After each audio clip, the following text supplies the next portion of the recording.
잘 모르겠습니다. 먼저 지난 2년 동안, 사실 2년이 아니라 3년입니다. 제가 회장 당선되고 3년이라는 시간이 이제 흘렀기 때문에 3년의 시간 동안 회장이라는 모자를 쓰고 저는 제가 지난 3년 동안 훌륭해서 여러분들한테 감사와 격려의 박수를 받은 게 아니라 학회장이라는 자리 때문에 저는 받았다고 생각을 늘 하는 사람 중에 하나입니다. 그래서 너무너무 감사하다는 말을 제가 꼭 전하고 싶습니다. 여러분, 요즘 월드컵이 한참인데요. 제가 지난 2주 전에 카타르에서 한 10일 정도의 시간, 8일 정도의 시간을 보내고 왔습니다. 이제 4강이 결정이 됐고 이제 결승전만 남았는데 제가 유심히 보는 선수 중에 하나가 바로 메시라는 선수입니다. 그런데 이 메시가 과거에 2016년도에 월드컵에서 우승을 하지 못하고 그리고 아르헨티나가 준우승에 그쳤죠. 그래서 그 당시에 많은 사람들이 그런 메시에게 책임을 물었습니다. 그래서 그런 메시는 그 당시에 죄책감과 그런 비난 때문에 자포자기의 상태에 빠져서 대표팀을 은퇴하겠다는 그런 선언을 했습니다.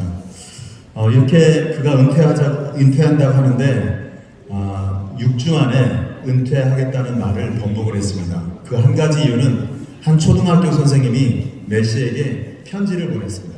그래서 오늘은 그 편지 내용을 잠깐 여러분에게 소개를 하면서 저의 이 임사를 마치고 싶습니다. 리오넬 메시에게 편지를 보낸 사람은 초등학교 선생님이었습니다. 그 초등학교 선생님은 이렇게 글을 썼습니다. 저는 오늘 축구 팬이 아닌 한 사람의 교사로서 당신에게 편지를 전합니다. 저는 비록 교사이지만 아무리 노력을 해도 저를 향한 아이들의 존경심은 아이들이 당신을 좋아하는 마음에는 미치지 못합니다. 그만큼 아이들은 당신을 사랑하고 있습니다. 그런데 그 아이들이 지금 영웅을 포기하는 그러한 모습을 보게 됐습니다. 당신을 지치게 만든 일부 아르헨티나인들의 아주 나쁜 악플이나 어두운 면이 있다는 것을 저는 잘 압니다. 그러나 대표팀 은퇴는 당신을 욕하고 깎아내리는 사람들에게 굴복하는 것이나 다름이 없습니다. 그들처럼 승리에만 가치를 두고 패배를 통해 성장하는 것을 무시하는 어리석음에 넘어가지 않았으면 좋겠습니다. 아이들에게 이기는 것만이 우선이고 유일한 가치라는 선례를 남겨서는 안 됩니다. 아르헨티나의 어린아이들에게 인생의 목적이 늘 승리를 해야만 한다는 생각을 하게 해서는 안 됩니다. 당신은 어린 시절부터 어떤 어려움을 이겨내며 오늘의 메시가 되었는지 잘 압니다. 성장 호르몬 결핍이라는 희귀병을 앓은 당신이 어린 나이에 고통스러운 주사를 얼마나 맞으며 자랐는지 우리는 알고 있습니다. 지금 당신이 은퇴하면 이 나라 아이들은 당신에게 배웠던 노력의 가치를 더 이상 배우지 못할 것입니다. 지금 당신처럼 졌다는 이유로 포기한다면 오늘 하루하루를 어렵게 살아가는 이 나라의 많은 사람들은 인생의 가치를 잃어버릴 수 있습니다. 저는 학생들에게 당신에 대해서 이야기할 때 당신이 얼마나 멋있게 골을 넣는지 이야기를 하지 않았습니다. 그 프리킥 하나, 그 한 골을 넣기 위해서 얼마나 많은 시간을 노력을 했고 수천 번의 슛으로 연습했다는 사실을 아이들에게 가르쳐주곤 했습니다. 당신이 아르헨티나 유니폼의 대표팀의 유니폼을 벗어서는 안 됩니다. 모든 팬들이 당신에게 승리와 우승만을, 트로피와 메달만을 바라는 게 아니라는 사실을 알아야 합니다. 제발 우리 아이들에게 2위는 패배이고 경기에 지는 것이 영광을 잃게 되는 일이라는 선례를 남기지 말아 주십시오. 진정한 영웅은 패배했을 때 포기하지 않는다고 생각합니다. 진정한 영웅이란 이길 때는 같이 이기고 질 때는 혼자가 아니라는 진리를 가르쳐줘야 합니다. 당신이 우리나라를 대표할 만큼은 리오넬 메시가 아닌 아르헨티나 그 자체라는 마음으로 대표팀에 남아줬으면 좋겠습니다.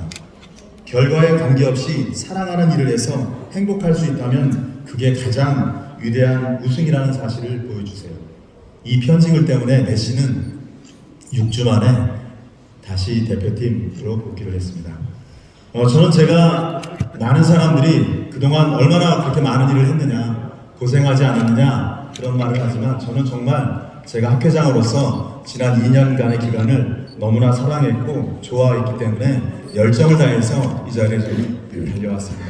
그런데 중요한 것은 혼자서는 절대 달릴 수가 없습니다. 제 옆에는 저와 똑같은 위치에 김태형 교수라는 총무이사가 있었습니다.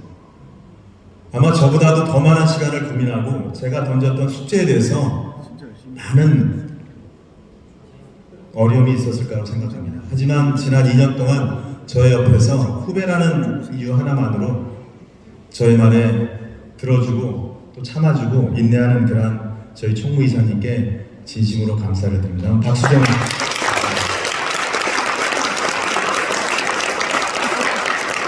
사실 세상 살아가면서 후배라는 한 가지 이유만으로 머리를 숙이긴 쉽지 않습니다. 하지만 서로 간의 존경과 소통으로 인해서 저희는 이 자리를 왔다고 생각합니다. 또 제가 학회장이 되었을 때 저희 학회의 수석부회장으로 지금 현 이한경 회장님을 수석부회장으로 같이 함께 일을 했습니다. 6개월 동안 많은 곳을 함께 다니면서 서로 이야기할 수 있는 시간이 많았습니다. 저는 그 시간에 이한경 회장님의 모습을 보았습니다. 그리고 신뢰가 있는 분, 자신의 관리에 철저한 분, 그리고 상대를 배려하는 분이라는 사실을 알았습니다. 그래서 저는 그분에게 다음에 학회장을 꼭 했으면 좋겠다고 저희 마음속에 바람을 말씀을 드렸습니다. 수많은 시간 고민을 하셨고 내가 과연 회장이 되는 것이 올바른 것인지 능력이 되는지 그러한 것에 대해서 많은 시간을 고민을 하시다가 결국은 회장직을 수락하시고 결국은 회장이 되셨습니다. 사실 이한경 회장님은 저희 중동고등학교 선배님이십니다. 잘 아시죠? 중동고등학교 어떤 학교인지. 저는 중동고등학교에 77회고 저보다 3년 위의 선배님이십니다. 그래서 이렇게 훌륭한 분에게 차기 학회장의 자리를 넘기는 것에 대해서 너무나 마음이 편안하고 감사한 마음이 듭니다. 저는 그분을 마음 진정으로 존경하고 사랑합니다. 무슨 일을 하든 저는 저분께서 특유의 뚝심과 노력으로 학회장의 일을 잘 할 거라고 생각합니다. 제가 좀 젊어 보이지 않습니까? 사람들이 저에게 물어봅니다. 교수님 나이가 어떻게 되셨나요? 저는 이렇게 대답합니다. 마케터의 나이는 피지컬이 아니라 열정이다. 열정은 곧 세상을 바치는 기둥이다. 그 열정은 곧 역사를 만드는 일이다. 그래서 저는 그러한 열정과 노력으로 이 자리까지 왔다고 생각합니다. 저는 2년간의 시간을 떠나면서 굉장히 행복한 마음으로 떠납니다. 첫 번째는 학회를 통해서 전국 17개 시도에 있는 200여 개 대학의 교수님들을 상대할 수 있었습니다. 교수님들을 상대하면서 저의 진심을 보일 수 있는 시간이 이 시간이었다고 생각했기 때문에 마음속으로 겸손함과 행동으로 낮은 자세를 보이려고 노력을 했습니다. 그래서 많은 교수님들을 만날 수가 있어요. 또 학회 일을 하면서 학회에서 함께한 이사님들, 부회장님들, 그리고 16개 협력학회 회장님들과의 소통을 통해서 저는 체육학이 얼마나 소중한 학문인지, 그리고 대한민국이 선진국가가 되는 데 있어서 체육학의 역할이 소중하기 때문에 저희가 제대로 역할을 해야만 대한민국의 스포츠가, 대한민국의 국가가 바로 된다는 사실을 저는 확신하게 됐습니다. 저는 미래에 제가 무슨 일을 할지는 모르지만 중요한 것은 학회장을 하면서 깨달은 체육학문의 가치, 그리고 점점 분화돼가고 세분화되는 학문 속에 이 세상을 지배해가는 결국 인간이 갖는 가치의 가장 중심에 즐거움과 기쁨과 건강을 주는 학문이 바로 스포츠라는 사실을 알게 되었습니다. 오늘 이 자리가 여러분 어떤 마음으로 오셨는지 모르지만 저는 정말 그 마음이 무슨 마음이시든 감사하게 생각합니다. 또 제가 감사함을 표현할 분이 한 분 있는데요. 바로 우리 심성섭 부회장입니다. 우리 숭실대학교 교수님인데 잠깐 좀 우리 이한경 교수님의 뒤를 이어서 수석 부회장이겠습니다. 저보다 좀 연식은 돼 보이는데요. 사실 제 후배입니다. 저 친구는요, 정말 수업이 없을 정도로 제가 부르기만 하면 다 뛰어왔습니다. 모든 만사를 제치고 제가 하는 곳에 저와 늘 함께 해줬습니다. 정말 저런 후배가 옆에 있다는 것에 대해서 너무나 감사한 마음을 듭니다. 그리고 저희 학회의 사무국은 이번 정기총회를 준비하기 위해서 지난 10일간을 학회에서 소파에 누워서 따뜻한 난로와 함께 10일 밤을 지새고 오늘 나왔습니다. 저는 정말 저렇게 열정적으로 저를 도와준 학회의 사무국의 직원들에게 감사드립니다.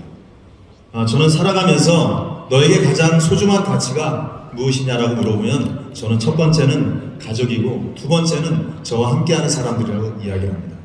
저는 저의 주변에 가족이 있고 또 함께하는 여러분이 있다는 것에 대해서 감사드립니다.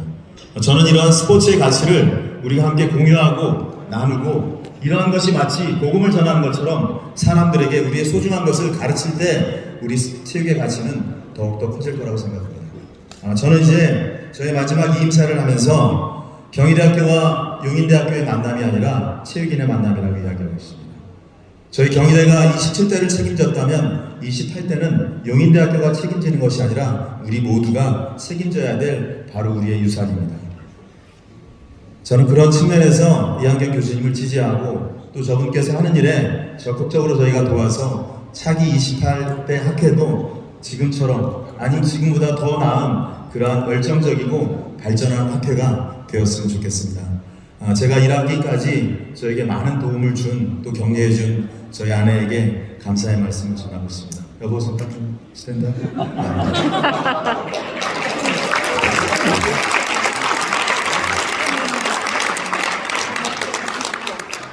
아무튼 너무 감사할 분들이 많은데 일일이 말씀드리지 못하는 것을 너무너무 죄송하게 생각하고 우리가 이렇게 함께 느꼈던 중요한 저희들의 감정들이 앞으로도 지속되어서 만날 때마다 서로 행복할 수 있는 그러한 모두가 되었으면 좋겠습니다.